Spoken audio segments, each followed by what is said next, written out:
প্রধান মেহমান সুদূর গাইবান্ধা থেকে আমাদের মাঝে আসছেন গোলাম রব্বানী সাহেব, জনাব আজাদ মাওলানা গোলাম রব্বানী সাহেব আমাদের মাঝে আসছেন। মাহফিলের পক্ষ থেকে আমরা তাকে ধন্যবাদ জ্ঞাপন করি। আল্লাহ পাক তার হায়াত দারাজ করুন, আল্লাহ পাক তার হায়াত দারাজ করুন। আল্লাহুম্মা আমিন। আসসালামু আলাইকুম ওয়া রাহমাতুল্লাহি ওয়া বারাকাতুহু। বাংলাদেশের ঐতিহ্যবাহী সাতক্ষীরা জেলার পাটকেল খাড়া থানার অন্তর্গত আসাননগর বাইতুল আমান জামে মসজিদ ও গ্রামবাসীর উদ্যোগে আজকের তাফসীরুল কোরআন মাহফিলের সম্মানিত সুযোগ্য অনারেবল প্রেসিডেন্ট, বিশিষ্ট রাজনীতিবিদ, সম্মানিত চেয়ারম্যান, শ্রদ্ধাভাজন নেতা জনাব মোহাম্মদ কামরুজ্জামান লিপু সাহেব, আল্লাহ পাক তার গোলামকে হায়াতে তৈয়বা সেটি তুলে দান করুন। সকলে বলুন আমিন। চেয়ারম্যান সাহেব যে এত ভালো হয় এবং অমায়িক ব্যবহারের হয়, ওনাকে না দেখলে বুঝতাম না। নিজের হাতে আত্মআপ্যায়ন করেছেন, ভালোবাসা দিয়েছেন।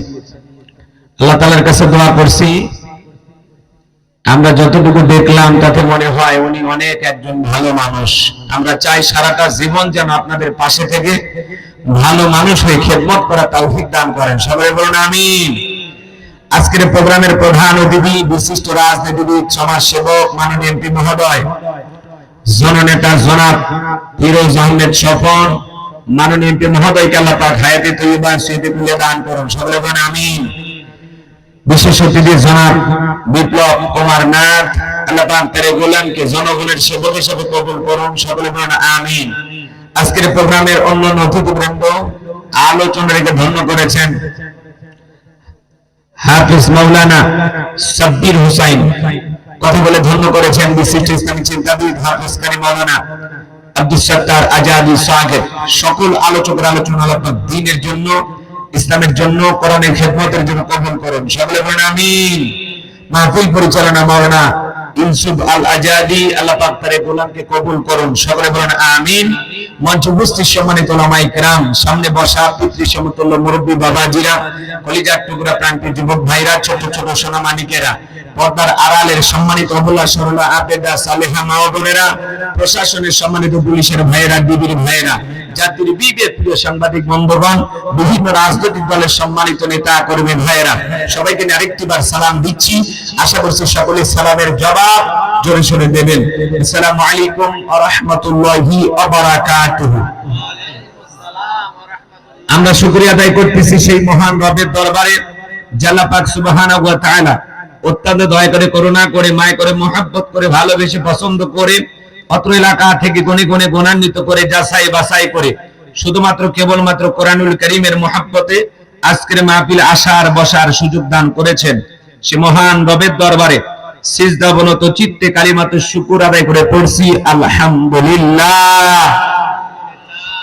লক্ষ কোটি দরুদ সালাম মানবতার শ্রেষ্ঠ বন্ধু বিশ্বনবী, বিশ্বনেতা, যে নবী আইয়ামে জাহিলিয়াতের যুগে আগমন করে অসভ্য মানুষগুলোকে সভ্য বানিয়েছেন, অভদ্র মানুষগুলোকে ভদ্র বানিয়েছেন। কোরআন নামের সংবিধান দিয়া, কোরআনের রাজ কায়েম করে সোনালী যুগ উপহার দিয়া মদিনার পাক ভূমিতে শায়িত আছেন। সে রাসূলের প্রতি কলিজা ভরা মহব্বত নিয়ে পড়ছি দরুদ সালাম। সকলেই পড়ুন সাল্লাল্লাহু আলাইহি ওয়াসাল্লাম। সম্মানিত ভাইয়ের, আজকের প্রোগ্রামে আসতে পেরে বুঝতে পেরে আপনারা খুশি না বেজা?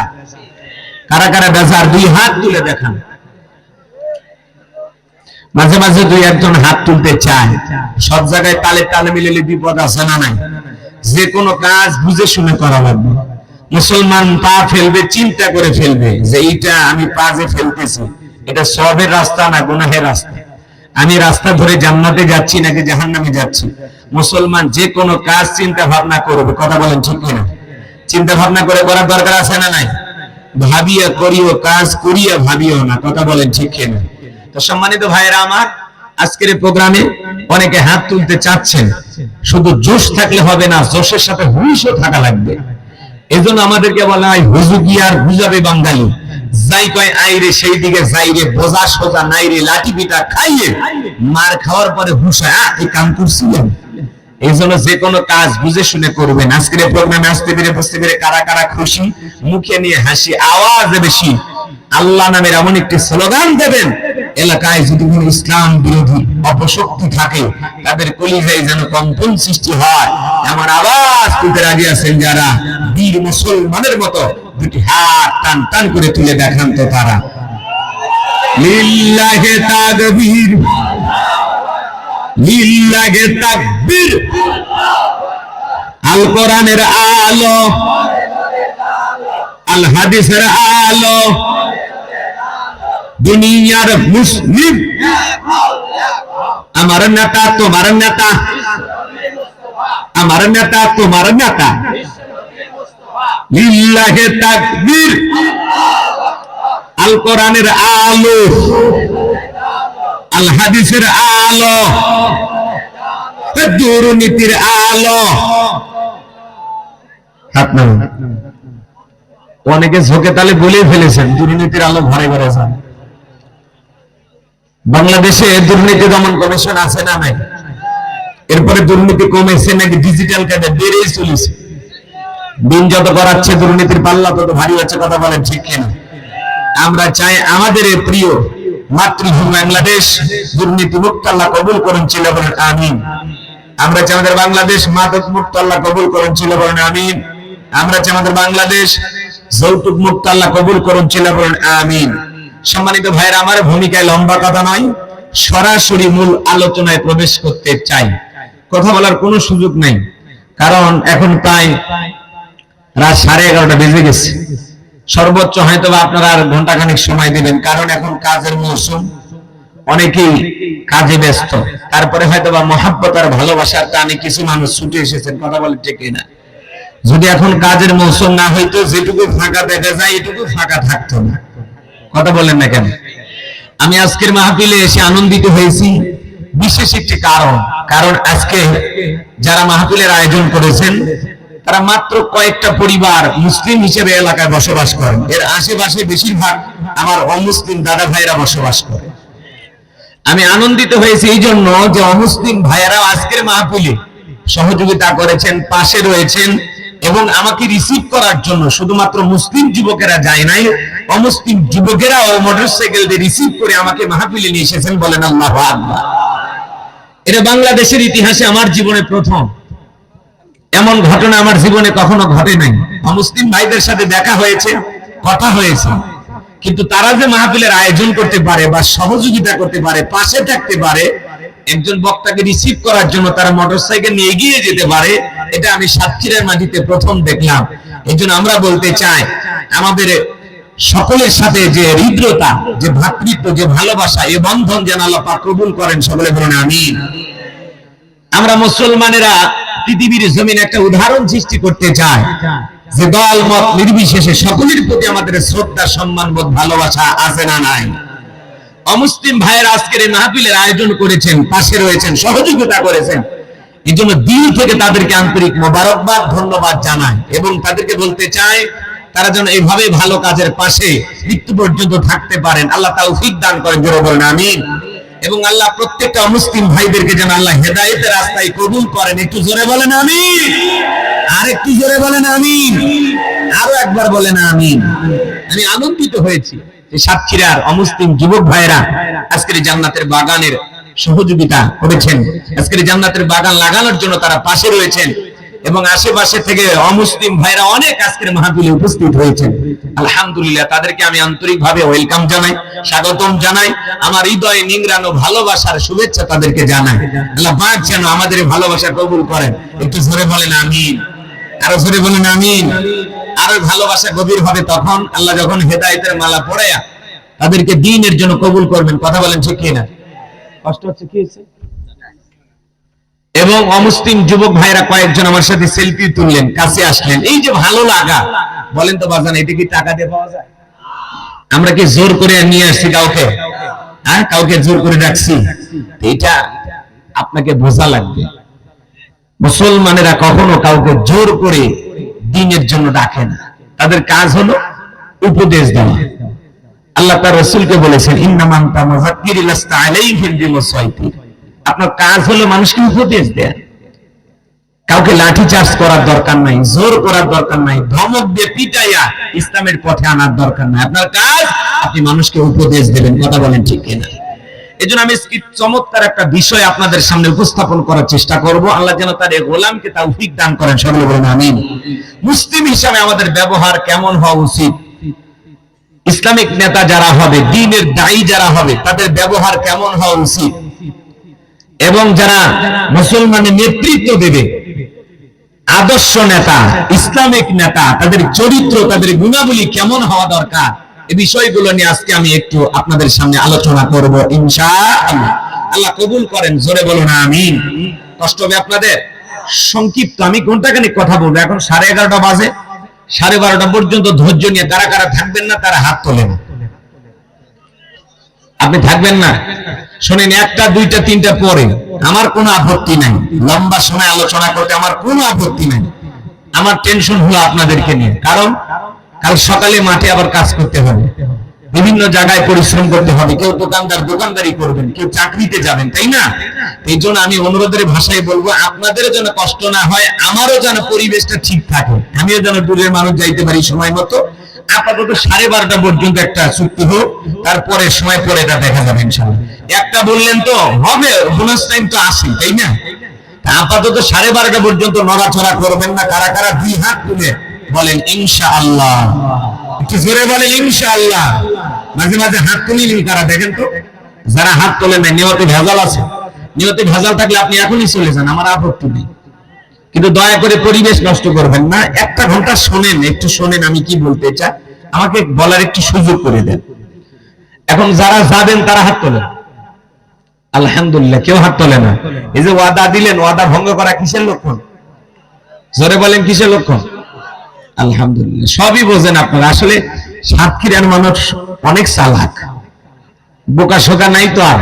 দক্ষিণবঙ্গের মানুষ বোকা থাকে? পাশে সুন্দরবন, সাতক্ষীরার আকর্ষণ সড়ক পথে সুন্দরবন, তাই না? হ্যাঁ, সাইনবোর্ডে লিখে রাখছেন আপনারা, সাতক্ষীরার আকর্ষণ সড়ক পথে সুন্দরবন। তো বাঘের সাথে লড়াই করে মধু নিয়ে আসেন আপনারা, তাই না? আরে আল্লাহর বান্দাদের সাহস কত! নিজের চোখে বাঘ দেখছেন আপনারা, তাই না? আর আমরা দেখছি চিড়িয়াখানায়, আর আপনারা দেখছেন সুন্দরবন। সাহস কত! আবার মাঝে মাঝে শোনা যায় বাঘ যখন আক্রমণ করে পিটাইয়া বাঘকে মেরেই ফেলে। এরকম ঘটনা ঘটছে কিনা? তো যারা বাঘকে পিটাইয়া মারতে পারে, তারা বাঘ তিলকে পিটাইয়া মারতে পারবে। কথা বলেন ঠিক কিনা? তারা বাঘ তিলের চোখ রাগানিকে ভয় পায় না। কথা বলে ঠিক কিনা? ইসলামের বিরুদ্ধে যারা অবস্থান নেবে, যারা এই জমিন থেকে ইসলামকে বিতাড়িত করতে চায়, তাদের বিরুদ্ধে মুসলমানকে এরকম শক্ত ভূমিকা পালন করা যাবে। কথা বলে ঠিক কিনা? কোন সগুন যেন সবল মেরে ইসলামকে যেন লাঞ্ছিত না করতে পারে, ইসলামকে বিদায় করার ষড়যন্ত্র না করতে পারে। কথা বলেন ঠিক কিনা? সম্মানিত ভাইরা আমার, সজাগ থাকতে হবে, সচেতন থাকতে হবে। সাতক্ষীরার মানুষের দেহের শক্তি যেমন, ইমানের শক্তি যেন তেমন হয়। আল্লাহ কবুল করেন। জোরে বলেন আমিন। আমি আর ভূমিকায় কথা বাড়াবো না, আল্লাহর কোরআন থেকে কথা বলবো। কথা বললে সমস্যা আছে? কথা বলেন, এই কোরআনের মধ্যে কোনো ভেজাল আছে? কোন মিথ্যা আছে? কোন ধোঁকা আছে? থাকবে কি করে? কিতাবটি নাযিল করেছেন কি? সে আল্লাহ রাব্বুল আলামিন বলেন, যালিকাল কিতাবু লা রাইবা ফি। এটি এমন একটি কিতাব, যেই কিতাবের মধ্যে কোনো সন্দেহ নাই, কোনো সংশয় নাই, কোনো মিথ্যা নাই, কোনো ধোঁকা নাই। There is no doubt. বলুন আল্লাহু আকবার। হুদাল্লিল মুত্তাকিন, মুত্তাকি বান্দাদের জন্য গাইডলাইন হিসেবে, পথ প্রদর্শক হিসেবে আসমান থেকে কিতাবটি নাযিল করেছেন কি? সে আল্লাহর কোরআনের আলোচনা শুনে লাভ না লস? লাভটাকে আমার আল্লাহ জানায় দিলেন, وَإِذَا قُرِئَ الْقُرْآنُ فَاسْتَمِعُوا لَهُ وَأَنصِتُوا لَعَلَّكُمْ تُرْحَمُونَ।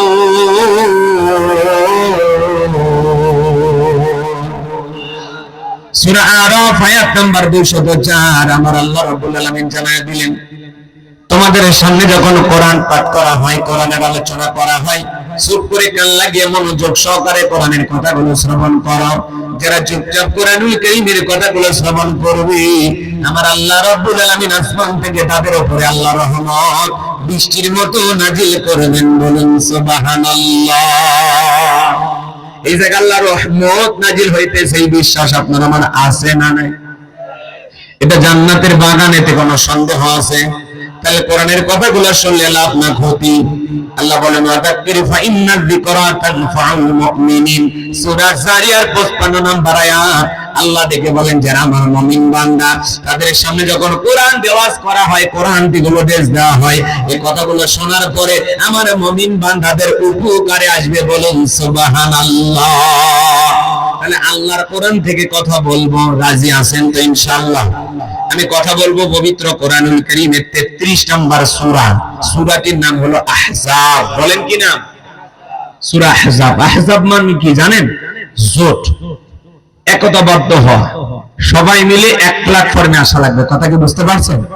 হ্যাঁ, যে কোনো কাজ ঐক্যবদ্ধ না হওয়া পর্যন্ত সফল করা সম্ভব নয়। ছিন্ন বিচ্ছিন্ন হলে হবে না, কাদা ছোড়াছুরি করলে হবে না। কথা বলেন না কেন? কাদা ছোড়াছুরি আমাদের সমাজে আছে না নাই? আপনারা জানেন বাংলাদেশের একজন প্রখ্যাত ইসলামিক স্কলার, দ্বীনের দায়ী এবং উম্মতের দরদি একজন আলেম, নাম হলো শাইখ আহমদুল্লাহ। নাম শোনেন নাই? তো শাইখ আহমদুল্লাহ হুজুর, তিনি আপনারা জানেন বাংলাদেশের অসংখ্য অসহায় দরিদ্র মানুষের মাঝে রিকশা বিতরণ করেছেন। আস-সুন্নাহ ফাউন্ডেশনের সম্মানিত চেয়ারম্যান। তো এই প্রিয় মানুষটি চমৎকার কাজ করে যাচ্ছেন। যখন দেখা যায় বন্যা আসে, এই বন্যার সময় তিনি দুর্যোগপূর্ণ এলাকায় অসহায় বন্যা কবলিত মানুষের পাশে দাঁড়ানোর জন্য বস্তাকে বস্তা খাবার নিয়ে হাজির হয়। কথা বলেন ঠিক কিনা? তার আস-সুন্নাহ ফাউন্ডেশনের মানুষ সহযোগিতা করে, সেখান থেকে তিনি অর্থগুলো শুধু এদেশে নয়, দেশের বাইরেও যখন অবস্থা এরকম হয়, কোথাও মুসলমান ভাইয়েরা মানুষেরা বিপদে থাকে, তখন দেশের বাইরেও তিনি খাদ্য পাঠান। ফিলিস্তিনে মুসলমানদের জন্য পাঠিয়েছেন। কথা বলেন ঠিক কিনা? তো এদেশে প্রায় 3 লক্ষেরও বেশি গাছ তিনি রোপণ করেছেন। লেবু, পেয়ারা, আম, বিভিন্ন ধরনের গাছ তিনি বাংলাদেশের অসংখ্য মানুষকে দিয়েছেন। কথা বলেন ঠিক কিনা? আজকে সেই শাইখ আহমদুল্লাহ হুজুরকে নিয়ে আমাদের বাংলাদেশের আরেকজন আলোচক আছেন, নাম হলো মুফতি গিয়াসউদ্দিন তাহিরি। তিনি কয়েকদিন আগে বক্তৃতা দিতে গিয়ে তাকে নিয়ে এত বাজে মন্তব্য করেছেন, কথা বলতে বলতে এক সময় বলেছেন তাকে জুতা দিয়ে পিটানো উচিত। জোরে বলে নাউজুবিল্লাহ। শাইখ আহমদুল্লাহ হুজুরের নাম নিয়ে বলেছেন শাইখ আহমদুল্লাহকে জুতা পিটা করা উচিত। জোরে বলে নাউজুবিল্লাহ। শুধু তাই নয়, কথা বলতে বলতে এক পর্যায়ে তিনি বলতেছেন শাইখ আহমদুল্লাহ একজন শয়তান। একটু জোরে বলেন নাউজুবিল্লাহ। তো শাইখ আহমদুল্লাহ হুজুরকে নিয়ে এই ধরনের বাজে মন্তব্য কোন আলেম করতে পারে না। কথা বলেন ঠিক কিনা? এই যে আলেমদের ভিতরে কাদা ছোড়াছুরি, একজন আলেম হয়ে আর একজন আলেমকে সম্মান করে কিভাবে কথা বলে? হ্যাঁ, আজকে আপনি কি ভুলে গেছেন আপনাকে নিয়ে টল করা হয়, আমার মতো হুজুরকে নিয়ে টল করা হয়।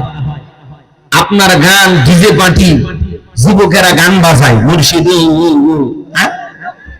এই যে আপনাকে নিয়ে ফান করা হচ্ছে, টল করা হচ্ছে। আজকে কি বলবেন? একজন আলেম আর একজন আলেমকে নিয়ে বাজে মন্তব্য করবে, এটা আমরা কখনো কামনা করি না। একজন আলেম যদি আর একজন আলেমকে সম্মান না দেয়, ভাই সম্মান দিলে সম্মান পাওয়া যায়। আপনি কেন শাইখ আহমদুল্লাহ হুজুরের পিছনে লাগছেন? তার মতো কিছু ভালো কাজ করে দেখান। কথা বলেন না কেন? আপনি জিকির করেন, আলহামদুলিল্লাহ, ভালো, জিকির করতে তো বাধা নাই। এই যে আপনাকে নিয়ে যে টল করা হচ্ছে, আপনি কি ভুলে গেছেন? হ্যাঁ, যুবকেরা ডিজে বাড়িতে, পিকনিকের বাড়িতে, বিয়ে বাড়িতে পর্যন্ত আপনার গান বাজে। কথা বললেন না কেন? হ্যাঁ, বলবো না? হুজুর আপনিও বলেন। সম্মানিত ভাইয়েরা আমার, এই জন্য আপনাদের উদ্দেশ্যে বলতে চাই, শাইখ আহমদুল্লাহ হুজুর উম্মতের একজন দরদি আলেম, চমৎকার কথা বলেন, কারো বিরুদ্ধে বক্তব্য দেন না, কাদা ছোড়াছুরি করেন না, কাউকে কথা কবরে কথা বলেন না, নরম স্বভাবের একজন আলেম শাইখ আহমদুল্লাহ হুজুর। তাকে নিয়ে মুফতি গিয়াসউদ্দিন তাহিরি সাহেব বাজে বাজে মন্তব্য করেছেন। শাইখ আহমদুল্লাহকে জুতা পিটার কথা মতো বলতে পারেন, শয়তান বলে গালি দিতে পারেন। একজন আলেমকে যে শয়তান বলে গালি দিতে পারে, আমার ভাইয়েরা, আর যাই হোক তাকে আলেম বলতে আমাদের বিবেকে বাজে কথা বলেন, ঠিক কি না? একজন আলেম আর একজন আলেমকে এভাবে ছোট করতে পারে না, মানুষের সামনে অসম্মান করে কথা বলতে পারে না, তাকে নিয়ে এরকম বিরূপ মন্তব্য করতে পারে না। এজন্য মুফতি তাহিরি সাহেবকে বলবো, ভাই বক্তব্য অনেক হয়েছে, কাদা ছড়াছড়ি অনেক হয়েছে, সব আলেমকে নিয়ে এভাবে কাদা ছড়াছড়ি করবেন না, আমাদের ভিতরে বিভেদ তৈরি করবেন না। আসুন সবাই ঐক্যবদ্ধ হই, এক প্ল্যাটফর্মে আসার চেষ্টা করি, সবাই মিলে সুন্দর কিছু জাতির মানুষকে উপহার দেওয়ার চেষ্টা করি।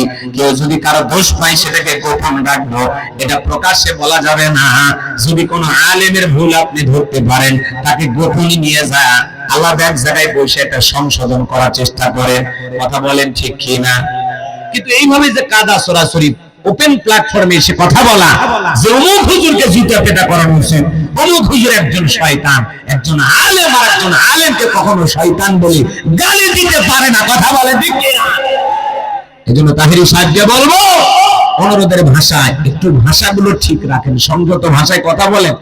আমাদের যত ভুল, আমাদেরকে নিয়ে মানুষ টল করে, আপনি আবার আরেকজন আলেমের পিছনে লাগছেন, এটা কেন? কথা বলেন না কেন?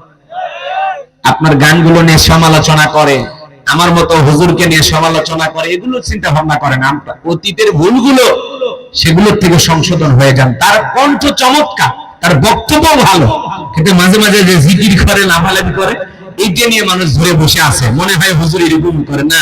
উনিও ভালো বক্তব্য দিতে জানে, একজন ভালো আলেমও বটে। কথা বলে, ঠিক না? এই জন্য আমরা বলতে চাই, আমরা একে অপরের কাদা ছড়াছড়ি করবো না। কথা বলে, ঠিক না? আল্লাহ যেন তাহিরি সাহেবকে হেদায়েত দান করেন, দ্বীনের সঠিক বুঝ দান করেন। জোরে বলেন আমিন। আর শাইখ আহমদুল্লাহ হুজুরের সম্মান মর্যাদা আল্লাহ যেন বাড়িয়ে দেন। জোরে বলেন আমিন। যেভাবে সাধারণ মানুষের পাশে থেকে দ্বীনের জন্য, ইসলামের জন্য, মানুষের কল্যাণে ভালো কাজ করে যাচ্ছেন, আল্লাহ রাব্বুল আলামিন যেন শাইখ আহমদুল্লাহ হুজুরের আমৃত্যু এই খেদমতকে কবুল করেন। জোরে বলেন আমিন।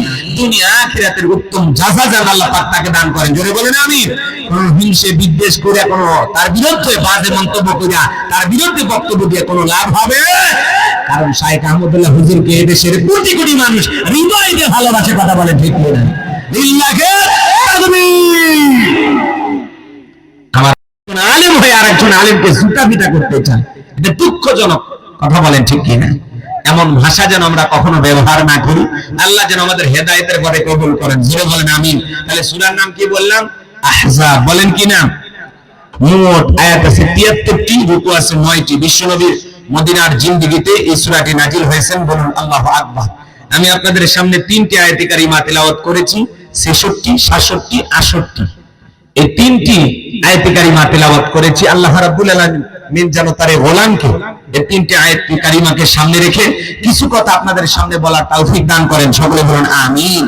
আমার কোনো জ্ঞান নাই, জ্ঞান দানের মালিক কে? قالوا سبحانك لا علم لنا الا ما علمتنا انك انت العليم الحكيم। বলুন সুবহানাল্লাহ। জ্ঞান দানের মালিক কে? আর একটু জোরে বলেন কে? আল্লাহর কাছে দয়া করুণা ভিক্ষা চেয়ে আমি আলোচনা শুরু করছি। একটু দিল উজাড় করে, কণ্ঠ উজাড় করে সবাই আমার সাথে তেলাওয়াত করুন। আউযু বিল্লাহি মিনাশ শাইতানির রাজীম। বিসমিল্লাহির রহমানির রহিম। বিতাড়িত মনটা শয়তানের কাছ থেকে আল্লাহ পাকের কাছে আশ্রয় প্রার্থনা চাচ্ছি। পরম করুণাময় দয়ালু আল্লাহ তাআলার নামে শুরু করছি। আমরা যে কোনো কাজ শুরু করব কার নামে? আল্লাহর নামে কাজ শুরু করলে বরকত আছে না নাই? একটু কথা বললেন, আপনারা একটু আওয়াজ দিয়ে সহযোগিতা করেন। আমি বলবো আওয়াজ, আপনারা দেবেন আওয়াজ, জবাব দিবেন ঠিক ঠিক। আলোচনা হবে কমপ্লিট। শ্রোতাদের স্পিডে বাড়ে, বক্তার হিট, আলোচনা হবে জায়গা মতো হিট। কিছু আজ প্যান্ডেলে, কিছু আজ অ্যাঙ্গেলে, এগুলো ইশারায় যথেষ্ট। কথা বলে, ঠিক না? এই জন্য মুসলমান কাপুরুষের জাত নয়, মুসলমান বীরের জাত। কথা বলে, ঠিক না? মুসলমান সেই জাতি বদরের প্রান্তরে 313 জন সাহাবীর নেতৃত্বে আল্লাহ রাব্বুল আলামিন মুসলমানদেরকে বিজয় দিয়েছিলেন। কথা বলেন, ঠিক না? এজন্য মনে রাখবেন, বিজয় আনার জন্য বেশি মানুষের প্রয়োজন হয় না। বদরের প্রান্তরে 313 জন সাহাবায়ে কেরামদের ঈমান আমলের শক্তির বিনিময়ে আল্লাহ রাব্বুল আলামিন যেমন মুসলমানদেরকে বিজয় দিয়েছিলেন, আজ যদি বদরের সাহাবীদের মতো ঈমান আমল মজবুত করতে পারি, আজও পৃথিবীর জমিনে মুসলমানেরা মার খাবে না, আজও মুসলমানদেরকে বিজয় আল্লাহ পাক দান করবেন। কথা বলেন ঠিক কিনা? সেই বদরের সাহাবীদের মতো ঈমান আমল মজবুত করতে কারা কারা রাজি? দুই হাত দিয়ে আল্লাহকে দেখা লিল্লাহি তাকবীর।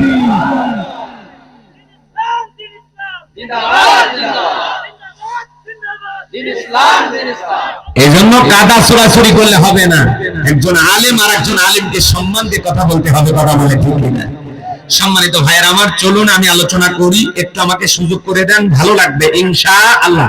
কোরআনের কথা ভালো লাগবে না তাদের কাছে, যাদের এদিকে খেয়াল করেন, যার মনটা আবু বকরের মতো নরম, কোরআন শুনলে তার ঈমানটা বাড়বে। সুবহানাল্লাহ বলে যাদাতুহুম ঈমানা। কোরআন শুনলে মুমিনের ঈমানটা বৃদ্ধি পায়, ঈমানের ব্যাটারিতে চার্জ হয়। আল্লাহু আকবার বলে। কিন্তু মনটা যদি আবু জেহেলের মতো শয়তানিতে ভরা থাকে, সারা রাত কোরআন শুনেও আবু জেহেল সকালবেলায় উঠে বলে নবী মুহাম্মদ পাগল। জোরে কোন নাউজুবিল্লাহ। এর আবু জেহেল, নবী যদি পাগল হয় তুই কি ছাগল?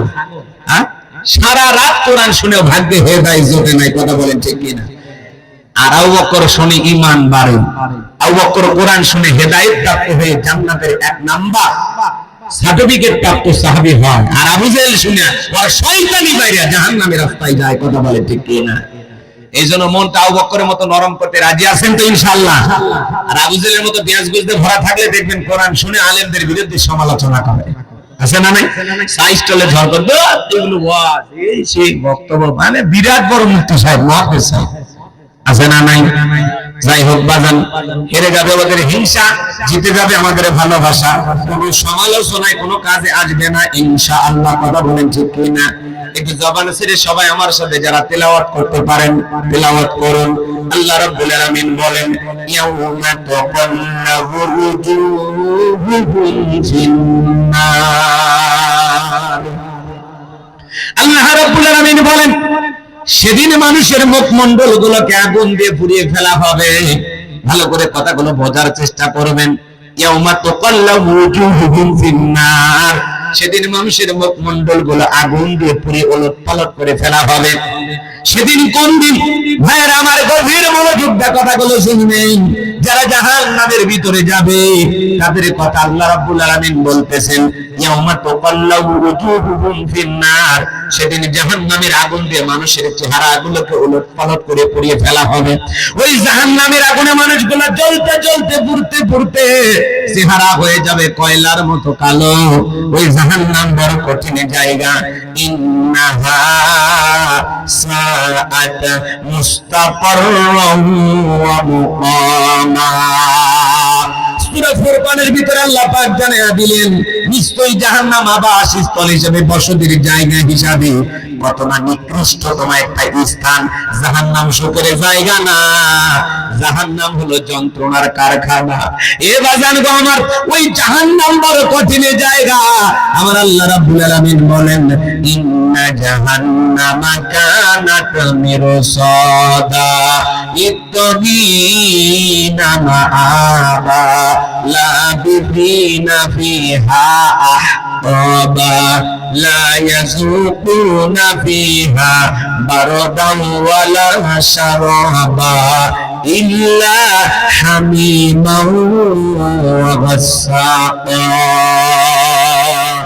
আল্লাহ রাব্বুল আলামিন বলেন, ইন্না জাহান্নামা কানাত মিরসাদা, নিশ্চয়ই জাহান্নাম ওতপেতে রয়েছে। ফুলসিরাতের কিনারায় জাহান্নাম ওতপেতে রয়েছে। এটা আল্লাহর অবাধ্য গোলামদের থাকার আবাসস্থল। এখানে তারা যুগের পর যুগ বসবাস করবে। একটা মানুষ কত লক্ষ বছর, কত কোটি বছর জাহান্নামের আগুনে জ্বলবে, এর সঠিক ইলমের জ্ঞান আছে কার কাছে? একটু জোরে বলেন, কার কাছে? ওই জাহান্নামের আগুনে মানুষ জ্বলতে জ্বলতে পুড়তে পুড়তে চেহারা হয়ে যাবে কয়লার মতো কালো।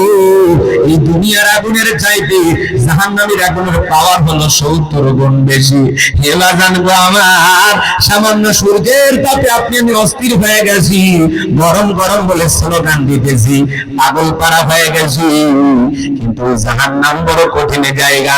হযরত আবু হুরায়রা রাদিয়াল্লাহু তাআলা বলেন, ওই জাহান্নামের আগুনকে আল্লাহ পাক 1000 বছর জ্বালায়া জাহান্নামের আগুনের কালার হয়েছিল সাদা, আবার 1000 বছর জ্বালায়া জাহান্নামের আগুনের কালার হয়েছিল লাল বর্ণ, আবার 1000 বছর জ্বালায়া জাহান্নামের আগুনের কালার হয়ে গেছে কৃষ্ণ বর্ণ, অন্ধকার রাত্রির মতো কালো।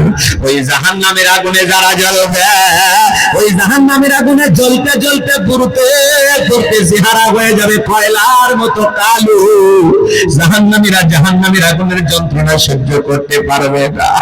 ওই জাহান্নামীর আগুনে পুরতে পুরতে জাহান্নামীরা ক্ষুধার্ত হয়ে যখন বলবে আল্লাহ খাবার দাও, আল্লাহ খাবার দাও, বারবার যখন চিৎকার মারবে, আল্লাহ তখন ফেরেশতাদেরকে ওয়াদা দেবে, আমার জাহান্নামী বান্দাদেরকে খাদ্য পরিবেশন করো। জাহান্নামের তলদেশে এক ধরনের ফলের চাষ করা হবে, যেই ফলের নাম হলো জাক্কুম, কাঁটাযুক্ত ফল। ওই ফলটা যখন জাহান্নামী বান্দাদের হাতে হাতে পরিবেশন করা হবে, ওই ফলটা পাওয়া মাত্রই জাহান্নামীরা খাবার মনে করে যখন গলার ভিতরে দেবে, ওই ফলটা গলার মাঝামাঝি আটকে যাবে, ভিতরেও যাবে না, বাহিরেও আসবে না। জাহান্নামীরা তখন চিৎকার মেরে কান্নাকাটি করবে। আমার আল্লাহ জাহান্নামী বান্দাকে এই ফল খাইতে দিয়েছে ক্ষুধা মেটানোর জন্য না, জাহান্নামী বান্দার শাস্তি আরো বেশি বাড়ানোর জন্য। ওই গলার মাঝামাঝি ফলটা যখন আটকে যাবে বাজার, গলার ভিতরে যাবে না, বাহিরে বাজবে না, ওই কাঁটাগুলো ফুটবে আর জাহান্নামীরা ছটফট করবে, কান্নাকাটি করবে, সামনে দেখে বলবে আল্লাহ এই কেমন ফল খাওয়াইতে দিল, ভিতরেও যায় না, বাহিরেও আসে না, আর সহ্য করতে পারি না গো মালিক। ওই জাহান্নামীরা যখন চিৎকার মেরে বলবে পানি দাও, পানি দাও, পানি দাও, আমার আল্লাহ তখন বলেন লা ইয়াযুকুনা ফিহা বারদাও ওয়ালা শারাবা, তাদেরকে মিনারেল ওয়াটার দেওয়া হবে না, ঠান্ডা কোনো পানি দেওয়া হবে না। যে পানি পান করে জাহান্নামী তার বুকের জ্বালা তৃষ্ণাকে নিবারণ করতে পারে, কেমন পানি দেওয়া হবে? ইল্লা হামিমাও ওয়া গাসসাকা, এমন উত্তপ্ত ফুটান্ত গরম পানি দেওয়া হবে বাজার, যা পুরুষ ব্যতীত কিছু নয়। ও সাতক্ষীরার মুসলমান বাবাজিরা, দেখের ভিতরে বড় বড় ফোড়া হয়, ফাটায় দিলে ভিতর থেকে কি বের হয়? পুষ। হাসপাতাল থেকে সংগ্রহ করে দেবো, 1 গ্লাস খাবেন, কে 50,000 টাকা দেবো, 1 লাখ দিলেও খাবেন। শুনেই ঘৃণা লাগতেছে, সি সি হুজুর এগুলো কি মানুষ খায়? এগুলো একটা কথা বললেন। এ বাজান গো, আমার দিল দিয়া কথাগুলো বোঝার চেষ্টা করবেন, আমি গুনাহগার সে কথা বলতে চাই। এই পূজের কথা শুনে আপনি সিসি করতেছেন। সূরা নাবার 25 নম্বর আয়াত, এখানে একজন মাদ্রাসার প্রিন্সিপাল হুজুর বসে আছেন। আল্লাহ রাব্বুল আলামিন বলেন ইল্লা হামিমাও ওয়া গাসসাকা, এমন উত্তপ্ত ফুটান্ত গরম পানি তাদেরকে পান করানো হবে, যা পুষ ব্যতীত কিছুই নয়। ওই পুষওয়ালা দুর্গন্ধওয়ালা পানি জাহান্নামীরা যখন পান করবে, জাহান্নামীর বেগের লাড়ি গুলো গলে গলে পিছনের রাস্তা দিয়ে বের হয়ে যাবে। ওই জাহান্নামের পানিটা যখন চেহারার সামনে নেবে, চেহারাটা ঝলসে যাবে, বেগের গোস্তগুলো খসে খসে পড়বে। ওই জাহান্নাম বড় কঠিন জায়গা। দরিয়া নামে জাহান্নামীদেরকে এমন একটা খাবার দেওয়া হবে, যে খাবার না পুষ্টি যোগাবে না জাহান্নামীদের ক্ষুধা মেটাবে। যেমন পৃথিবীতে একটা খাবার পাওয়া যায়, প্যাকেটের গায়ে বদনাম লেখা থাকে, ধূমপান মৃত্যু ঘটায়, ধূমপান ক্যান্সারের কারণ। এরপরে মানুষ খায়, বিড়ি খাইলে কি ক্ষুধা মিটে যায়? দেহের ওজন বৃদ্ধি পায়, কথা কয় না ভাই মানুষ, তারপরেও কেন খায়? কথা বোঝেন নাই? এই দরিয়া নামে যে খাবারটা জাহান্নামীদেরকে দেওয়া হবে, দরি, এই খাবারটা হলো এরকম, না পুষ্টি যোগাবে না ক্ষুধা মেটাবে। কথা কি বোঝেন নাই? বিড়ি খাইয়া সিগারেট খাইয়া কোনো লাভ হয় ভাই? মানে 8-10টা বিড়ি খেলে দুপুরে খাবার খাওয়া লাগে না, এরকম কি হয় কখনো? যতই খান, এটা একটা নেশা। যারা পান করে মজা পায়, টানে টানে তৃপ্তি আনে, খায় আর উপরের দিকে ধোঁয়া ছাড়ে, আসমানে ঠিকলো নাকি আছে না নাই? আর যারা বিড়ি সিগারেট খায় দেখবেন শার্ট গেঞ্জি এগুলো পড়তে পড়তে খই চালা হয়, আর যদি পাঞ্জাবি শার্ট খেয়ে চালা হয়, ভিতরে হচ্ছে আটা চালা। কথা বলেন ঠিক না? এরপরেও খাই, মজা পাই যে। আবার কেউ কয় হুজুর খান নাই তো, খাইলে টেনশন মুক্ত। আমি বলি আমি তো অনেক টেনশনে থাকি মাঝে মাঝে, তো একটু খায়া দেখবো নাকি? কয় হুজুর খায়া দেখেন। আচ্ছা না এরকম? আমার ভাইয়েরা, আমি আপনাদের উদ্দেশ্যে বলতে চাই, জাহান্নামীদের কিভাবে শাস্তি দেওয়া হবে, কত ধরনের শাস্তি দেওয়া হবে যদি আমি আলোচনা করি, 2-3 দিন আলোচনা করে শেষ করা যাবে না। বলেন তো বাজান, জাহান্নামের শাস্তি ঘটেছে না ঘটবে?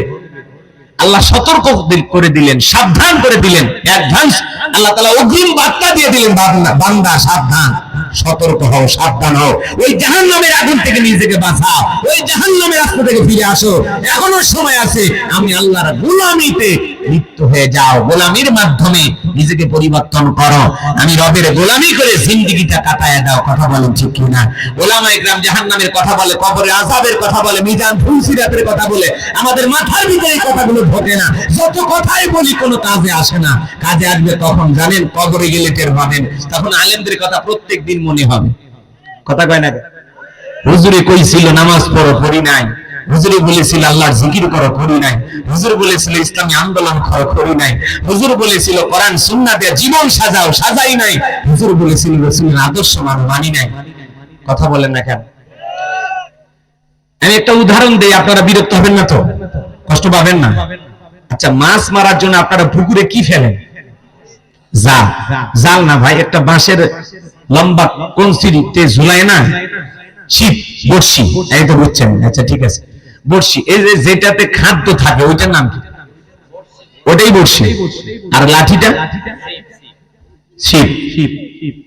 আচ্ছা ঠিক আছে, আমরা বড়শি ধরি পুরোটাই, ঠিক আছে। আচ্ছা, কিছু খাবার দিয়া একজন ব্যক্তি মাছ মারার জন্য পুকুরে কি ফেলাইছে? বড়শি ফেলাইছে।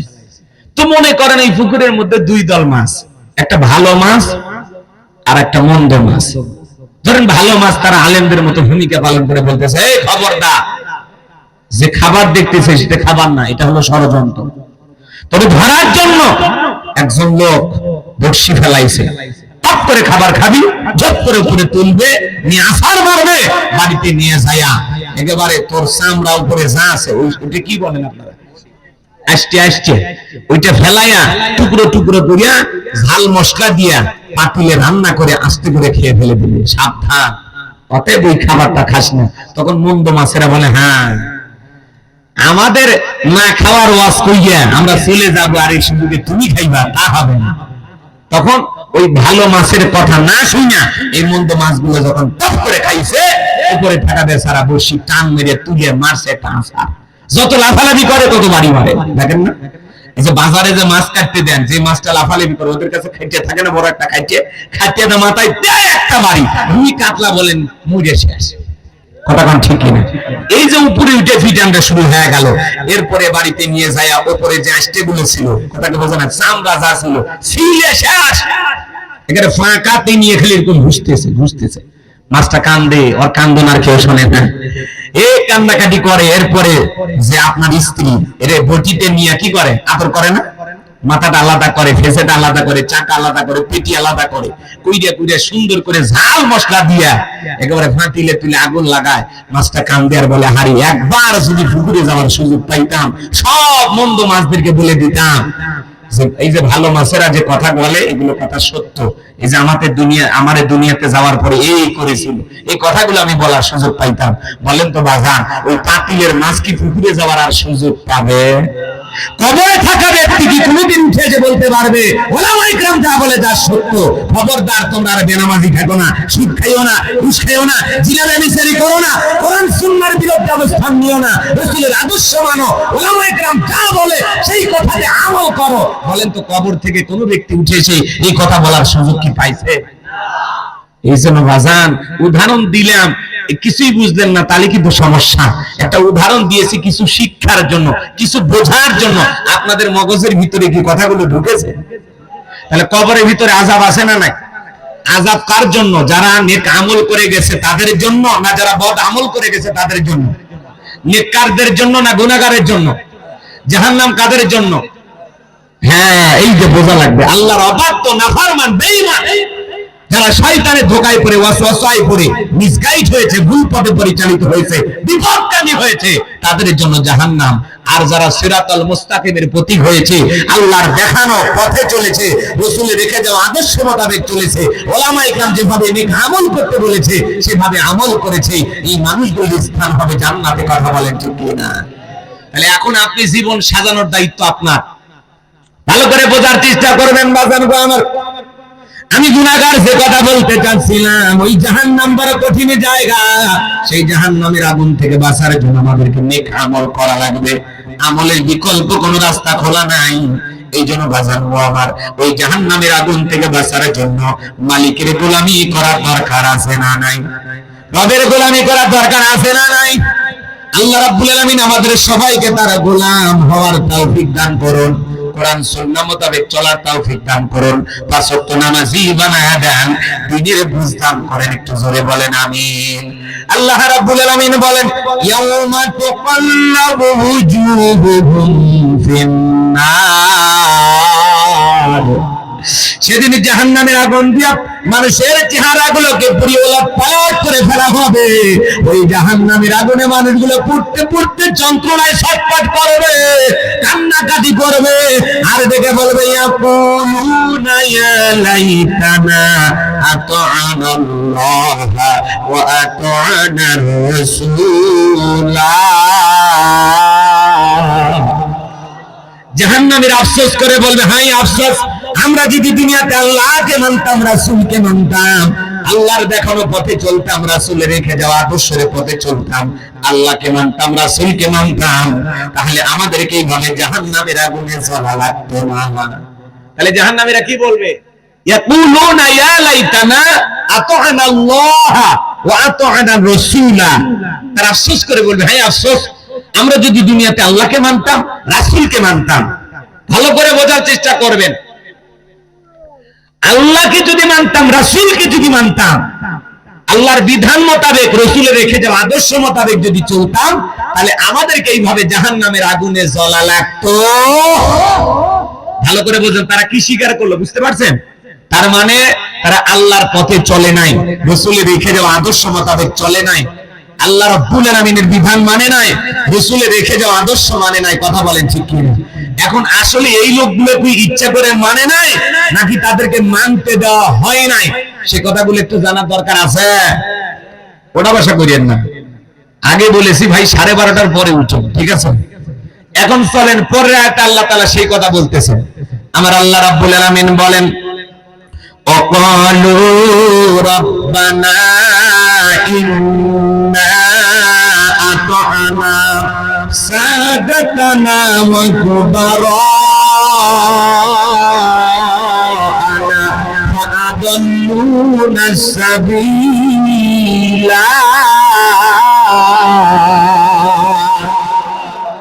সেদিন তারা দেখে বলবে, আমাদের রব, আমরা দুনিয়াতে নেতাদের কথা মানতাম, বড়দের কথা মানতাম, ওরা আমাদেরকে পথভ্রষ্ট করেছে, গোমরাহি বানায়া জাহান্নামে নিয়ে এসেছে। তাহলে কয় শ্রেণীর মানুষের কথা তারা স্বীকার করলো? কথা কয় না। আমি কি বানাইতেছি? একটু কথা বোঝেন। তারা বলবে, ওয়াকালু রাব্বানা, হে আমাদের রব, ইন্না আতা'না সাদাতানা, আমরা দুনিয়াতে নেতাদের কথা মানতাম, ওয়া কুবারা, কার কথা? প্রথমে নেতাদের কথা, সাদাতানা মানে নেতাদের কথা, কুবারা মানে কি? বড়দের কথা মানতাম। ফাআদাল্লুনা সাবিলা, তারা আমাদেরকে পথভ্রষ্ট করেছে, গোমরাহি বানাইছে। হুজুর কথা ঠিক আছে? একটু কথা বোঝার চেষ্টা করবেন। তাহলে এই জায়গায় আমরা দুই শ্রেণীর মানুষ পাইলাম। কয় শ্রেণীর মানুষ? তাহলে দুই শ্রেণীর মানুষ মানুষকে জাহান্নামে নিয়ে যায়। এদের মুখোশ একটু উন্মোচন করার দরকার আছে না নাই? তার আগে আমি আপনাদেরকে বলতে চাই, আদর্শ নেতা কারা, কোন নেতার অনুসরণ করবেন, কেমন নেতার পিছনে হাঁটবেন, একটু তাদের কথা বলার দরকার আছে না নাই? তাহলে ইসলামিক নেতা কারা, আদর্শ নেতা কারা, এই পৃথিবীর শ্রেষ্ঠ নেতার নাম কি বলেন? আপনাদের কথা বলতে মানে একটু লজ্জা হচ্ছে না? আচ্ছা, আপনার আমার নবী পৃথিবীর শ্রেষ্ঠ নেতা, এটা মানতে কি আপনাদের সমস্যা আছে? তাহলে বলেন, আমার নেতা তোমার নেতা, আমার নেতা তোমার নেতা, পৃথিবীর শ্রেষ্ঠ নেতা মুহাম্মদ রাসূলুল্লাহ সাল্লাল্লাহু আলাইহি ওয়াসাল্লাম। তাকে ইমামুল মুরসালিন বলা হয়, ইমামুল মুত্তাকিন বলা হয়। ভালো করে বুঝবেন, পৃথিবীর শ্রেষ্ঠ নেতা মুহাম্মদ রাসূলুল্লাহ সাল্লাল্লাহু আলাইহি সাল্লাম, যার চরিত্রের সার্টিফিকেট আল্লাহ দিয়ে বলেন ওয়া ইন্নাকা লাআলা খুলুকিন আযীম, নবী হলেন পূত পবিত্র মহান চরিত্রের অধিকারী, বলেন আল্লাহু আকবার। কেমন নেতা 63 বছরে একটি মিথ্যা কথা বলেননি, বলেন আল্লাহু আকবার। এমন বিশ্ব রেকর্ড পৃথিবীর আর কোন নেতার আছে? নাই। তিনি মানুষ হিসেবে কেমন? রাহমাতাল লিল আলামিন বলা হয়। আমি কি একটু বলবো রাসূল আদর্শ নেতা হিসেবে কেমন? আমি কি একটু বলবো? আমার ভাইয়েরা, আপনার আমার প্রিয় নবী মুহাম্মদ রাসূলুল্লাহ সাল্লাল্লাহু আলাইহি সাল্লাম নেতা হিসেবে কেমন নেতা ছিলেন? ইসলামিক নেতা কারে বলে? আদর্শ নেতা কারে বলে? ও সাতক্ষীরার মুসলমান বাবাজিরা, হৃদয়ের কান পেতে গুনাহগারের কথাগুলো বোঝার চেষ্টা করবেন। আমার ভাইয়েরা, রাসূল আকরাম সাল্লাল্লাহু আলাইহি সাল্লামের জীবন থেকে সমস্ত কথাগুলো যদি আমি বলতে চাই 2-3 রাত আলোচনা করে শেষ হবে না। আমি দুইটা কথা আপনাদের সামনে উপস্থাপন করতে চাই। মক্কা বিজয়ের পরে বিশ্বনবী মুহাম্মদ রাসূলুল্লাহ সাল্লাল্লাহু আলাইহি সাল্লাম সাহাবায়ে কিরামদেরকে ডেকে বলেন, আমার সাহাবীরা, উসমান ইবনে তালহাকে আমার কাছে ডাক দাও। সাহাবায়ে কিরাম উসমান ইবনে তালহাকে ডাক দিতে গেলেন। এই উসমান ইবনে তালহাকে মক্কা বিজয়ের পূর্বে খানায় কাবার চাবির দায়িত্ব কাফেররা উসমান ইবনে তালহার হাতে দিয়েছিল।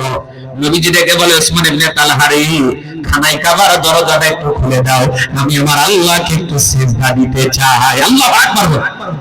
উসমান ইবনে তালহা ডেকে বলে, কাফেরদের নিষেধ আছে, আপনার জন্য খানায় কাবার দরজা খোলা যাবে না। মক্কা বিজয়ের পরে সেই মানুষটাকে রাসূল তলব করতেছেন, ডাকতেছেন। এইবার ওসমান ইবনে তালহাকে যখন বলা হলো, ও ওসমান ইবনে তালহা, বিশ্বনবী তোমাকে ডেকেছেন। ওসমান ইবনে তালহার মনে মনে ভয় জাগ্রত হয়ে গেল। মক্কার পাওয়ার ক্ষমতা রাসূলের হাতে। মক্কা বিজয় লাভ করেছেন বিশ্বনবী। ঘরে মক্কায় থাকা অবস্থায় নবীজিকে আমি খানায় কাবার দরজা খুলে দেই নাই। আজকে মক্কার পাওয়ার পরে ক্ষমতা পাওয়ার পরে রাসূল বুঝি সেই প্রতিশোধ নেওয়ার জন্য আমাকে ডাক দিয়েছেন। ভয়ে ভয়ে রাসূলের সামনে উপস্থিত হয়ে গেলেন। আমার নবী দেখে বলে, ওসমান ইবনে তালহা, এইদিকে আসো, আমার কাছে আসো।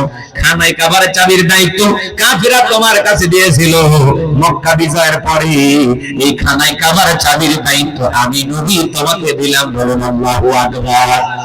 নবীর চাচা ইবনে আব্বাস রাদিয়াল্লাহু তাআলা তিনি ভেবেছিলেন ভাতিজা বলি খানায় কাবার চাবির দায়িত্ব আমাকে দেবেন, কিন্তু তাকে না দিয়ে ওসমান ইবনে তালহার হাতে যখন খানায় কাবার চাবি দেওয়া হলো, ওসমান ইবনে তালহা চোখের পানি ছেড়ে দিয়ে কেঁদে বলে, নবী, আমি মনে করেছিলাম মক্কায় যখন ও নবী আপনি ছিলেন, কাফের আমাকে চাবির দায়িত্ব দিয়েছিল, আপনার জন্য খানায় কাবার দরজা খুলে দেই নাই। আজকে মক্কা বিজয়ের পরে আপনি হয়তো ভাই সেই প্রতিশোধ গ্রহণ করবেন, কিন্তু প্রতিশোধ গ্রহণ না করে কাফেররাও চাবির দায়িত্ব আমাকে দিয়েছিল, আপনিও খানায় কাবার চাবির দায়িত্ব আমাকে দিলেন। নবী গো, ও নবী, যেই ধর্মের নেতার ব্যবহার এত সুন্দর, আমি আর অমুসলিম থাকতে চাই না, আমি কালেমা পড়ে মুসলমান হতে চাই। নবীজির উত্তম ব্যবহারে, নবীজির আদর্শ দেখা মুগ্ধ হয়ে মানুষ কালেমা পড়ে মুসলমান হয়েছেন। বলুন আল্লাহু আকবার। সুপার কোয়ালিটির মহামানব রাহমাতুল লিল আলামিন আপনার আমার প্রিয় পয়গম্বর মুহাম্মদ রাসূলুল্লাহ সাল্লাল্লাহু আলাইহি ওয়াসাল্লাম। বলুন আল্লাহু আকবার। আমার ভাইয়ের একজন ইহুদি মসজিদে দাঁড়িয়ে পেশাব করতেছেন। বিশ্বনবীর সাহাবী হযরত ওমর ফারুক দেখে বলেন, নবী, ওরা এত বড় সব মসজিদে এসে পেশাব করে, একবার শুধু অনুমতি দেন গো নবী, এক কবে দেহ থেকে কাল্লারা ফেলায় দিব, জীবনে আর কোনোদিন পেশাব লাগবে না। আমার নবী বলে, ওমর, এত রাগ কেন করেছো? তোর বাড়ি খাপের ভিতরে ঢোক, আমি নবী তো উপস্থিত আছি। বলেন আল্লাহু আকবার। পৃথিবীর পয়গম্বর অনেক এসেছেন, কিন্তু আপনার আমার নবী দেখেন কতটা দার্শনিক ছিলেন, কত বড় ডাক্তার ছিলেন।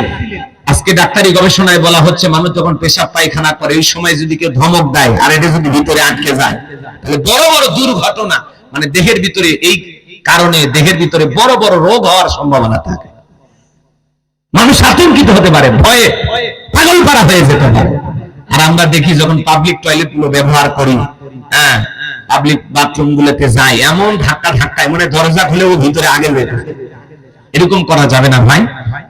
যেখানে মসজিদে যান, বা বিভিন্ন এলাকায় যান, বাইরে থেকে আপনি সিগন্যাল দিবেন, মিস কল দিবেন, জুতা দিয়ে একটু বাড়ি বাড়ি করবেন, যাতে ভিতরে যে আছে আওয়াজ শুনতে পায় যে বাহিরে একজন অপেক্ষায় আছে, আমার তাড়াতাড়ি কাজগুলো শেষ করা দরকার। ওটা বুঝেন না? কিন্তু এই ধাক্কা ধাক্কি করবেন না। আল্লাহ যেন আমাদের সঠিক বুঝ দান করেন। কি জোরে বলেন আমিন। সব জায়গায় আদব আছে না নাই? জোরে বলেন ভাই, আদব আছে না নাই? হ্যাঁ, জুতা বাড়ি বাড়ি করবেন অথবা গলা খা করবেন, ভিতরে যিনি আছে উনি বুঝে ফেলে দেবে যে না বাহিরে আরেকজন ভাই আছে, উনিও ভিতরে আসতে চায়। আর যে অবস্থায় বাথরুমে থাকে ওখানে কি মানুষ আধা ঘন্টা বিশ্রাম নিতে চায়? ওখানে কি এসি লাগানো আছে মানুষ ঘুমাবে? এই জিনিসগুলো মাথায় রাখবে, ওইটার থেকে যত তাড়াতাড়ি বের হওয়া যায়। আর যে গরম পড়ছে, কঠিন অবস্থা, কথা বলেন ঠিক কিনা? কষ্ট হচ্ছে আপনাদের এই কথাগুলো শুনতে? লিল্লাহে তাকবীর। আমার ভাইরা গভীর মনোযোগ দিয়ে কথাগুলো শ্রবণ করবেন। আমি যে কথা বলতে চাচ্ছিলাম,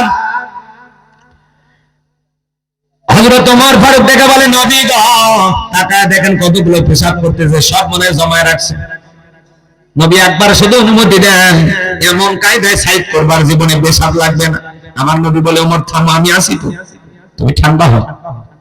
ইহুদির পেশাব করা শেষ হয়ে গেল, বিশ্ব নবী কাছে গেলেন, তাতে হাত দিলেন, দিয়ে বলে, শোনো, তুমি যে জায়গায় দাঁড়িয়ে পেশাব করেছো এটা আমাদের ইবাদত খানা, এখানে আমরা সালাত আদায় করি। তোমরা যেখানে উপসালয়ে ঈদ যায়, কেউ যদি যায় সিজদা, কেউ যদি যা পেশাব করে, তুমি তাহলে কি করো না? ওই ইহুদি খাপ থেকে তরবারি বের করে বলে, তার মধ্যে আমার মধ্যে ফয়সালা করবে এই তরবারি। বিশ্বনবী তখন ডেকে বলে, যে জায়গায় দাঁড়িয়ে তুমি পেশাব করেছো এখানে আমরা আমাদের মালিক আল্লাহকে সিজদা দেই, আর কোনদিন এই জায়গায় পেশাব করবা না, যাও এখান থেকে, তুমি চলে যাও। রাসূল আকরাম সাল্লাল্লাহু আলাইহি সাল্লাম কাঁধে হাত দিয়ে সুন্দর ব্যবহার করলেন। এভাবে যখন ইহুদিকে সুন্দর উত্তম ব্যবহার উপহার দিলেন, আমার ভাইয়েরা বিশ্বনবীর এই উত্তম ব্যবহারে মুগ্ধ হয়ে ইহুদি ডেকে বলে, আমি বারবার তাকায় দেখি ওমর খাপ থেকে তরবারি বের করে আপনার কাছ থেকে আমাকে হত্যার অনুমতি চায়, আর আপনি বারবার তাকে নিষেধ করলেন। ও নবী গো, সেই ধর্মের যেই পয়গম্বর মুহাম্মদ রাসূলুল্লাহ সাল্লাল্লাহু আলাইহি সাল্লামের ব্যবহার এত ভালো, যেই ধর্মের নেতার ব্যবহার এত সুন্দর, আমি আর ইহুদি থেকে বাড়িতে যেতে চাই না, আমি কালেমা পড়ে মুসলমান হতে চাই। চিৎকার মেরে বলুন আল্লাহু আকবার।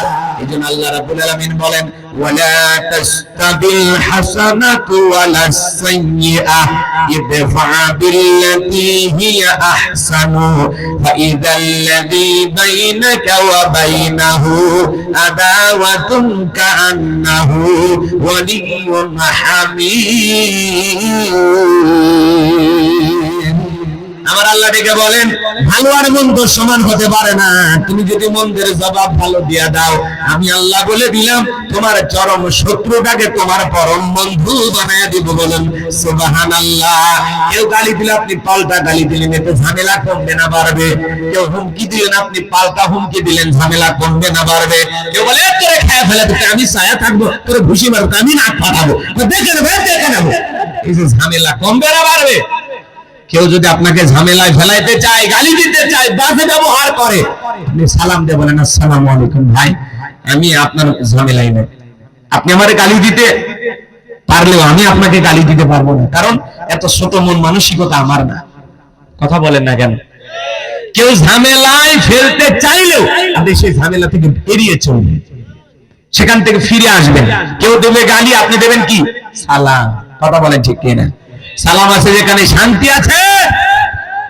তাহলে দেখেন, এদিকে খেয়াল করেন, শুধু মানুষকে পিটাইলে হয় না, মানুষ উত্তম ব্যবহার দেখা, রাসূলের আদর্শ দেখা মানুষ দলে দলে কালেমা পড়ে মুসলমান হয়েছেন। কথা বলেন ঠিক কিনা?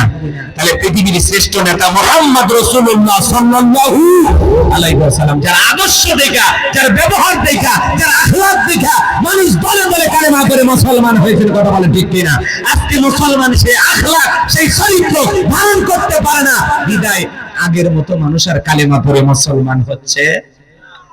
আমাদের ব্যবহারে মানুষ পাগল হয়ে ইসলাম ধর্ম গ্রহণ করবে, যে মুসলমানের ব্যবহার এত সুন্দর। কথা বলেন না কেন? কষ্ট পাচ্ছেন? তাহলে ইসলামের এদিকে খেয়াল করেন, বিশ্ব নেতা মুহাম্মদ রাসূলুল্লাহ সাল্লাল্লাহু আলাইহি ওয়াসাল্লাম, তিনি নেতা হিসেবে কেমন, এই কথাগুলো নিয়ে যদি আমি আলোচনা করি 2-3 দিন চলে যাবে, এত সময় আমার হাতে নাই। কথা সংক্ষিপ্ত করে বুঝাইতে হবে, কষ্ট হচ্ছে আপনাদের। এখন রসুলের সাথে থেকে যারা নেতৃত্ব দিয়েছেন, রসুলের পরবর্তীতে যারা নেতা হয়েছেন, তারা নেতা হিসেবে কেমন আমি কি একটু বলবো। বিশ্বনবীর ইন্তেকালের পরে ইসলামের 1 নাম্বার খলিফা হযরত আবু বকর সিদ্দিক রাদিয়াল্লাহু তাআলা আনহু, তিনি নেতা হিসেবে কেমন আমি কি বলবো। কষ্ট হচ্ছে আপনাদের, ইল্লাহে তাকবীর। আমার ভাইয়েরা, গভীর মনোযোগ দিয়ে কথাগুলো শুনবেন। আপনার আমার ব্যবহারে মানুষ কালেমা পড়ে মুসলমান হবে, আমাদের ব্যবহার ভালো হওয়ার দরকার আছে না নাই। হাজারো নির্যাতন জুলুম সহ্য করতে হবে, হাজারো নির্যাতন জুলুমের মোকাবেলা করতে হবে। মুসলমানেরা কখনো ভীত হবে না, মুসলমানেরা কখনো ভেঙে পড়বে না। মুসলমান দুর্বল হওয়ার জাতি না, পিছিয়ে যাওয়ার জাতি না। কথা বলেন ঠিক কি না? কথা বলেন না কেন? এই যে 3 বছর 1107 দিন, ভালো করে বোঝেন, কারামুক্তি বড় হওয়ার পরে আল্লামা মামুনুল হক শাইখুল হাদিস ইবনে শাইখুল হাদিস, যাকে মানুষ ফুলের সংবর্ধনা দেওয়ার জন্য পাগল পারা হয়ে গেছে, আল্লাহু আকবার বলেন। 3 বছর পরে কলিজান টুকরা সন্তানেরা বাবার কোল পেয়েছেন, আদর করতেছেন, যত্ন করতেছেন। ওলামা একরাম সবাই